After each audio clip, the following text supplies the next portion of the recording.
Hello, and welcome to another exciting episode of Microsoft Excel Module 3. So what we're going to be doing in this module is working with large worksheets, charting, and what-if analysis.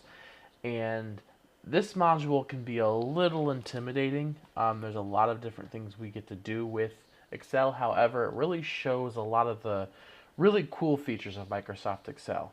So what we're going to be doing in this section, this module, is we're going to be able to rotate text in a cell, create a series of month names, copy, paste, insert, and delete cells, format numbers using format symbols, enter and format the system date, use absolute and mixed cell references in a formula, using the if function to perform a logical test, create and format sparkline charts, change sparkline chart types and styles, use the Format Painter button to format cells, create a clustered column chart on a separate chart sheet, use chart filters to display a subset of data in a chart, change the chart type and style, reorder sheet tabs, change the worksheet view, freeze and unfreeze rows and columns, answer what-if questions, goal seek to answer what-if questions, use the Smart Lookup Insight, understand accessibility features, and Ninja sliding down a Christmas tree.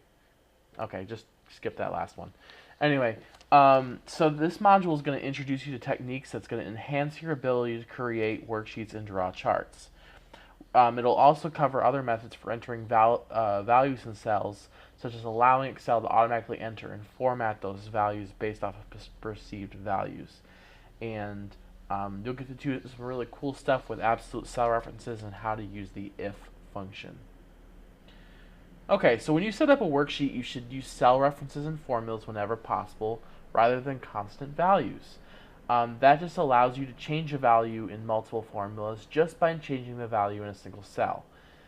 So the cell references in a formula, they're called assumptions, and those assumptions are values in cells that you can change to determine new values for formulas. And this will be really important in this module, especially when we get to the what-if analysis. Okay, so it emphasizes the use of this function emphasizes the use of assumptions, and shows how to use assumptions to answer the what-if questions. So, like for an example, if you're looking at your budget spreadsheet and you're trying to figure out what happens to the 6 months operating income if you decrease the equipment repair and maintenance expenses assumption by 1%. That way you can make some business decisions with that. So on this project, we're going to be creating a financial projection worksheet with a what-if analysis and chart. And it looks like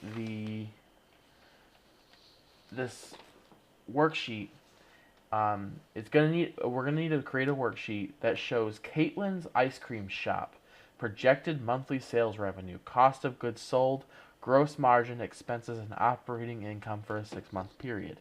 We're also going to have to create a clustered column chart that shows the expected contribution of each expense category to total expense. We're going to be pulling data supplied by the business owner, including projections of the monthly sales and expenses based on prior figures. The remaining numbers in the worksheet will be based off of formulas.